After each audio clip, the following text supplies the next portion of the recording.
everyone. We are joined by MiniBoo coming in today after their game against Gentlemates in the EMEA derby, after everything. So first of all, MiniBoo, I know it was a bit of a tough loss for you guys today, but let me start with a nice question. How has Santiago been so far for you guys, the crowd, the arena, and everything? I think Santiago in general is like refresh because in Lithuania, Germany is minus 20 or something like that in Lithuania. So, having a plus 30 degrees sun or stuff like that is so refreshing. Mm-hmm. And I think we are enjoying our stay here, and we want to continue doing that. So we have to win our next game. And the crowd here is amazing. I know, people are passionate, and I like it. Yeah, I think they like you a lot. They were cheering for you today, especially in that first lap. So they were like, MiniBoo, MiniBoo. So, talking about you in particular, you've been playing this duelist role for a while. The meta is very much towards this double duelist right now. So my question to you would be regarding your team composition, because if you look at most of the other top teams, they're running a Euro, but you guys consistently don't run a Euro. You run the Waylay and the Neon on your maps. So my question would be, do you think that kind of affects you, or what is the reasoning behind it, since most top teams are running a Euro currently? I think everyone approaches the double duelist differently, and we kind of adapted. The concept being is depends on our strengths and what works for us the best. It's not like we don't have a Euro player. Me and Camille both are really good on Euro. I think so. I played the Euro fully last year only. Yeah. Camille also. And even have Simon and Wayne could also play Euro. True. So that's not about that we cannot do it, it's just we are just more comfortable doing the other thing and just go to there. Got it. Talking about the adaptation of comps as well. Last year, I think the playstyle is very different to what Team Liquid was kind of doing last year compared to this year. You guys are really WKing more, being a little bit more aggressive in a lot of the maps and stuff. So, do you think in general, because of the way the game is right now, after the patch change, that's what benefits teams the most? Yeah, you can look at the teams that qualified to EMEA, it's the teams who are going naturally more aggressive than the others, so I guess that's the answer. Makes sense.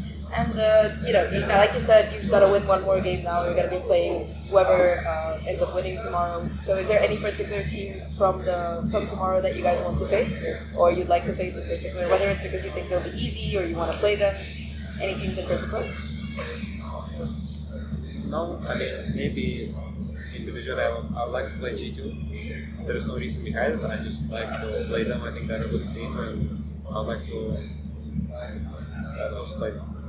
Fair enough. You've been really showing insane movements on the Neon. So for all of those Neon fans out there, how do you do it? How do you practice Neon? Do you just go into ranks and practice jumping around, or? I don't know. It just came naturally. I think that you need all the reps. I played it on the tracks, I played it on the ranked, nothing special, just playing it and getting comfortable. Okay, got it. And my next question would kind of be about playing under Nats, because you switched teams, you've had a new IGL for the last few months, so how has it kind of been playing with a legend like that? How does IGLing style really help the team stay motivated? Because even during your games in EMEA, when you played against Fnatic, you could see his leadership qualities really coming through. So how's it kind of been for you? Yeah, I think he's really reliable professional player, so it's nice to have someone who is really strong and you can rely on as a player and as a captain. So it brings more stability to the team, and it's just great. For now it's working, and hopefully it's going to work in the future. Got it. And I think, like you said, it's sometimes a little bit difficult, especially with the redraws and stuff happening. So do you think that really affected your prep time today, or it kind of made things more difficult for you guys? Were you able to get enough rest into the redraw? It doesn't matter. Doesn't matter? Okay. And talking about that second map in particular, even though it was your pick of Bind, it did seem like for most of the first half you guys were really struggling. You couldn't find any momentum against Gentlemates. So was there anybody on Gentlemates in particular who was being very difficult to play against, or was it just their overall playstyle, or what were they doing right that made it so challenging for you guys?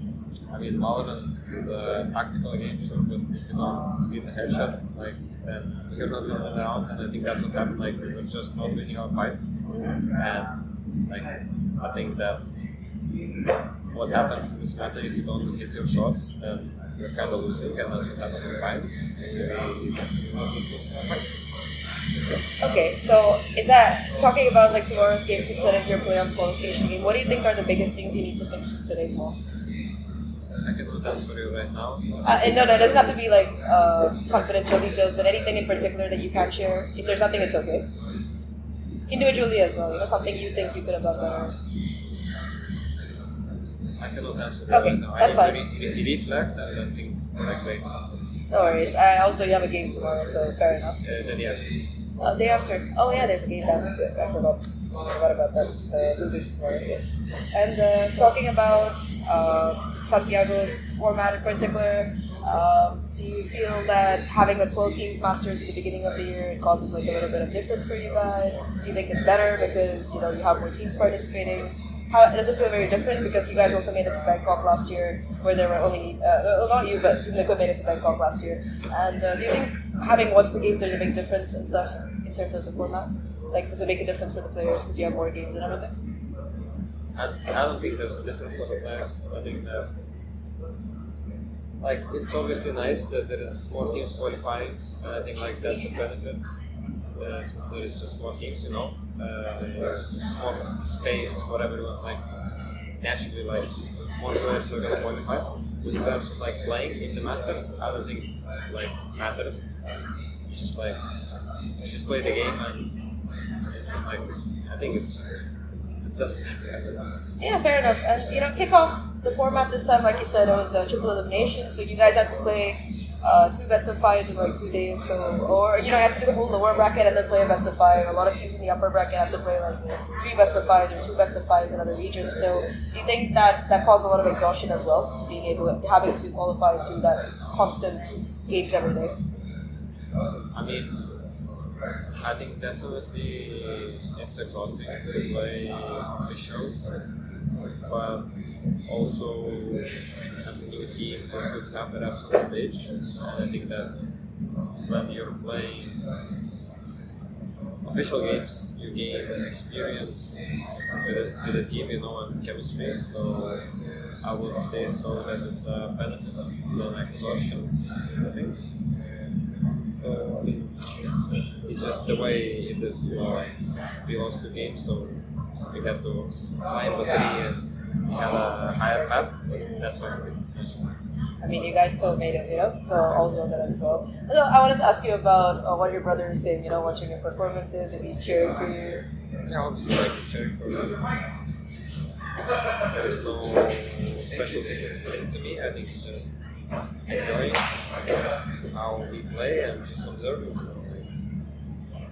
Just he's saying you what you do, and hopefully it works out.